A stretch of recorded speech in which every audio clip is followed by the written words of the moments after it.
Welcome to world of അമ്മുമ്മ. ഇന്ന് നമ്മളൊരു സർവാണി തീയലാണ് ഉണ്ടാക്കുന്നത്. സർവാണി തീയൽ എന്ന് ഉദ്ദേശിച്ചിരിക്കുന്നത് എല്ലാ കഷ്ണങ്ങളും ചേർത്തുണ്ടാക്കുന്നത്. സാധാരണ നമ്മൾ പാവയ്ക്ക തീയൽ, ഉള്ളിത്തീയൽ, ചേന എല്ലാം കൊണ്ട് തീയലുണ്ടാക്കും. ഇത് നമ്മൾ കഷ്ണങ്ങൾ പലതും കൂട്ടിച്ചേർത്തുണ്ടാക്കുന്ന തീയലിനാണ് സർവാണി തീയൽ എന്ന് പറയുന്നത്.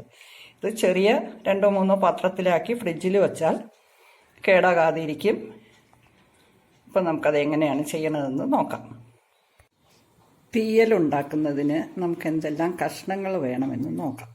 അതിന് നമ്മൾ സർവാണി തീയലാണ് ഉണ്ടാക്കുന്നത്. എല്ലാ കഷ്ണങ്ങളും ഇട്ടിട്ടുള്ള തീയലിന് അരിയുമ്പോൾ ഈർക്കിലിയുടെ കനത്തിൽ അരിയണമെന്നാണ് പറയുന്നത്. ഈർക്കിലിയുടെ അടിഭാഗത്തിൻ്റെ കനത്തിൽ വേണം അരിയാൻ. നമ്മൾ അരിഞ്ഞു വച്ചിരിക്കുന്നത് ചേന, വെണ്ടയ്ക്ക, വഴുതനങ്ങ, അമരക്കായ, ഒരു ഉരുളക്കിഴങ്ങും കൂടി എടുത്തിട്ടുണ്ട് ചെറുതായിട്ട് അരിഞ്ഞ്. ഉള്ളി, സവാള ഉള്ളിയും ചെറിയ ഉള്ളിയും കൂടിയാണ് അരിഞ്ഞിരിക്കുന്നത്. പിന്നെ മുരിങ്ങക്കായ അതുപോലെ അരിയാൻ പറ്റാത്തത് കൊണ്ട് മുരിങ്ങക്കായ വലുതായി തന്നെ അരിഞ്ഞിരിക്കുന്നു. പിന്നെ പച്ചമുളക്, കൂർക്ക തൊണ്ട് കളയാൻ എളുപ്പത്തിന് ഒന്ന് വേവിച്ചാണ് കൂർക്ക എടുത്തിരിക്കുന്നത്. പച്ചമുളകും കൂർക്കയും വെണ്ടയ്ക്കയും നമ്മൾ മറ്റ് കഷ്ണങ്ങൾ വെന്തതിന് ശേഷമാണ് സാധാരണ ചേർക്കാറുള്ളത്. അപ്പം ഇത്രയും കഷ്ണങ്ങളാണ് നമ്മളിവിടെ അരിഞ്ഞു വച്ചിരിക്കുന്നത്. ഇനി നമുക്കിതിൻ്റെ അരപ്പിന് എന്തൊക്കെ വേണമെന്നുള്ളത് നോക്കാം. അരപ്പിന് തേങ്ങ, മല്ലി, മുളക്, കുറച്ച് കുരുമുളകും കൂടി എടുത്തിട്ടുണ്ട്. തേങ്ങ നമ്മളൊരു 3/4 മുറി തേങ്ങ എടുത്തിട്ടുണ്ട്. ഒരു 3 സ്പൂൺ മല്ലി, 5-8 മുളക്, ഇത്രയും എടുത്തിട്ടുണ്ട്. ഇനി കടുക് വറുക്കുന്നതിന് വേണ്ടി സാധാരണ പോലെ കടുക്, മുളക്, കറിവേപ്പില, വെളിച്ചെണ്ണ, ഇത്രയും സാധനങ്ങളാണ് നമ്മൾ എടുത്തു വച്ചിരിക്കുന്നത്.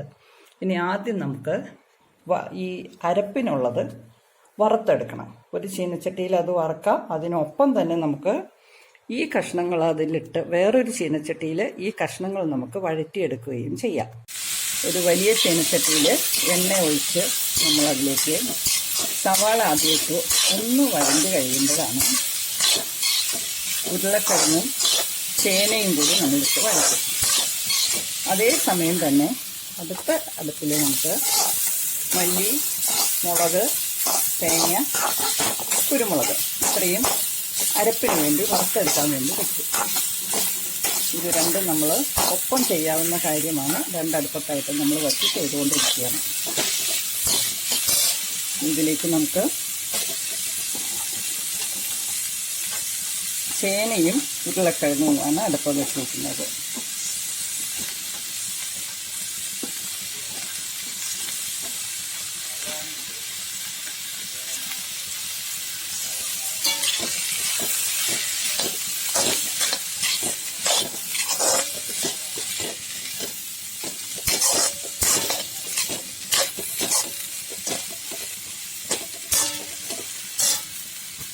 ഇനി നമുക്കിതൊന്ന് അടച്ചു വെച്ച് വേവിക്കണം.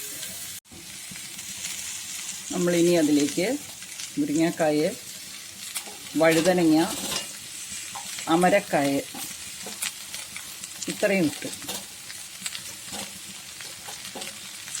ഇനി നമ്മൾ വെണ്ടയ്ക്ക, പച്ചമുളക്, കൂർക്ക വേവിച്ചത് ഇത്രയും നമ്മൾ മാറ്റി വെച്ചിട്ടുണ്ട്. ഇതുമൊന്ന് നല്ലതുപോലെ ഇളക്കി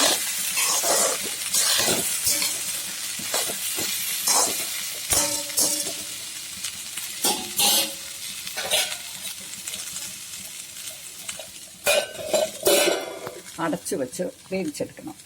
അതിനൊപ്പം തന്നെ നമ്മുടെ തേങ്ങയും എല്ലാം മൂത്ത് വരുന്നുണ്ട്. അതും കൂടി ഇതിൻ്റെ ഒപ്പം നമ്മൾ ചെയ്തു പോകണം. ഇനി ഒരു പ്രധാന കാര്യം പറയാൻ മറന്നുപോയില്ലേ, പുളി പിഴിയുന്ന കാര്യം. കുറച്ച് പുളി എടുത്ത് പിഴിഞ്ഞ് വയ്ക്കണം. അതുപോലെ തന്നെ ഇതിലേക്ക് മഞ്ഞൾപ്പൊടി, മുളക് പൊടിയും ഉപ്പും കൂടി ഇടണം. അത് നമ്മൾ ഒന്ന് വെന്ത് കഴിയുമ്പോൾ മഞ്ഞൾപ്പൊടിയും മുളക് പൊടിയും ഉപ്പും ഇട്ടിട്ട് സ്വല്പം വെള്ളം ഒഴിച്ച് ഒന്നും കൂടി നമുക്ക് വേവിച്ചെടുക്കാം.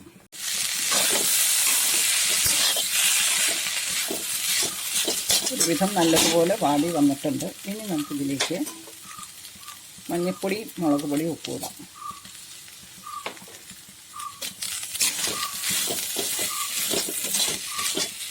അത് മൂന്നും ഇട്ട്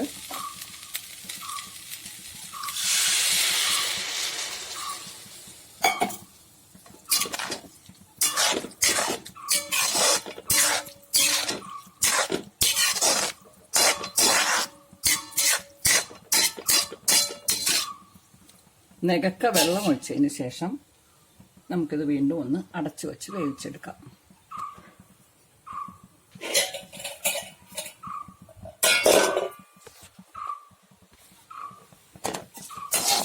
നമ്മുടെ വറവ് എന്തായി എന്ന് നോക്കാം. ഒരു വിധമായി തുടങ്ങിയിട്ടുണ്ട്.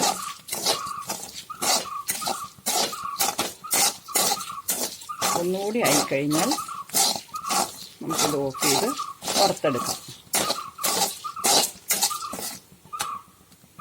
നമ്മളിവിടെ പുളിയൊക്കെ കലക്കി വെച്ചിട്ടുണ്ട്, അതും ഇനി ചേർത്ത് കൊടുക്കണം. നല്ലതുപോലെ തിളച്ചൊന്ന് വെന്തതിന് ശേഷം പുളിയും ചേർക്കാം. അതുപോലെ നമ്മൾ ബാക്കി വെച്ചിരിക്കുന്ന 2-3 കഷ്ണങ്ങളുള്ളത് അതും കൂടി നമുക്ക് ഇതിലേക്ക് ചേർക്കാം. അരപ്പിനുള്ള വറവ് നല്ല ബ്രൗൺ കളറായി കഴിഞ്ഞ് ഇനി നമുക്കിത് ഓഫ് ചെയ്ത് ചൂടാറിയതിന് ശേഷം നല്ലതുപോലെ അരച്ചെടുക്കണം. നല്ല മഷി പോലെ അരച്ചെടുക്കണം എന്നാണ് പറയുന്നത്.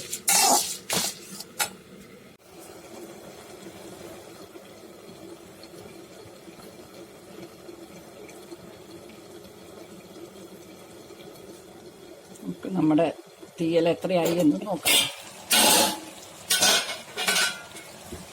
തിളച്ചുകൊണ്ടിരിക്കുകയാണ്. ഇനി ഇതിലേക്ക് പുളി ഒഴിക്കാം. പുളി ഒഴിച്ചിട്ട് നമ്മൾ മാറ്റി വെച്ചിരിക്കുന്ന 2-3 കഷ്ണങ്ങൾ പച്ചമുളക്, കൂർക്ക വേവിച്ചത്, പിന്നെ വെണ്ടയ്ക്ക, ഇത് 3 കൂടി നമ്മളിതിലേക്കിട്ട് ഇളക്കി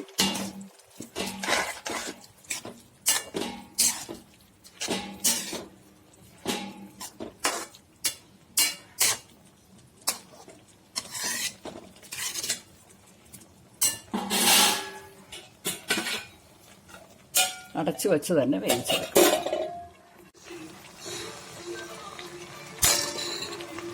കഷ്ണങ്ങളെല്ലാം നല്ലതുപോലെ വെന്ത് കഴിഞ്ഞ് ഒന്ന് കുത്തി നോക്കുക. നമ്മൾ ഈ വെന്ത് കഴിഞ്ഞ് ഈ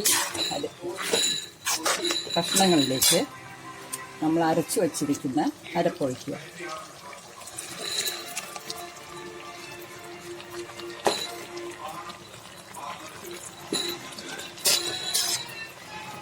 സ്വല്പം വെള്ളവും കൂടി കലക്കി നമുക്കത് ഒഴിക്കാം.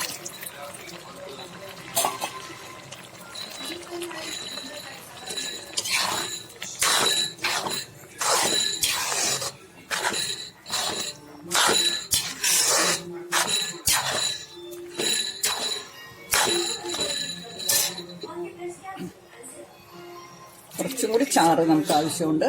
കുറച്ചും കൂടി ചാറ് ഒഴിച്ച് പാകത്തിനാക്കി നല്ലതുപോലെ തിളച്ച് കഴിഞ്ഞ് വാങ്ങി വെച്ച് നമുക്ക് കടു വറുത്ത്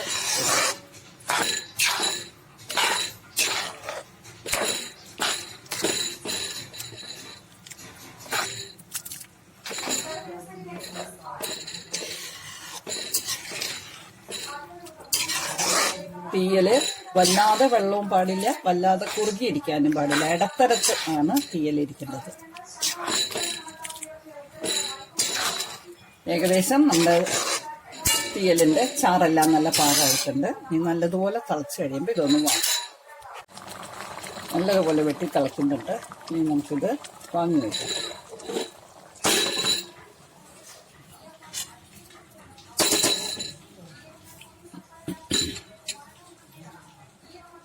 ചീനച്ചട്ടി വെച്ച് വെളിച്ചെണ്ണ ഒഴിച്ച്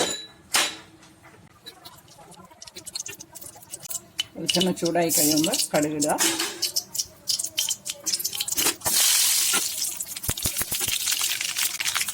കടുക് പൊട്ടിക്കഴിയുമ്പോൾ അതിലേക്ക് മുളക്, കടുക് പാകമായി കഴിയുമ്പോൾ ഓഫ് ചെയ്ത് നമ്മൾ വറുത്ത് വെച്ചിരിക്കുക നമ്മൾ എല്ലാം നമ്മുടെ കറിയിലേക്ക് തീയലിലേക്ക് ഒഴിച്ച് ഇളക്കി വെക്കുക.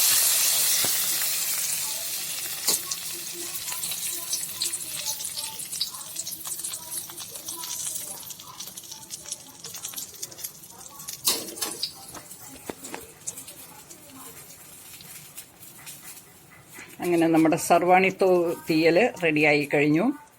എല്ലാവരും ഇത് ട്രൈ ചെയ്ത് നോക്കണം. ലൈക്ക് ചെയ്യാനും കമൻറ്റ് ചെയ്യാനും സബ്സ്ക്രൈബ് ചെയ്യാനും ഷെയർ ചെയ്യാനും മറക്കരുത്. Thank you.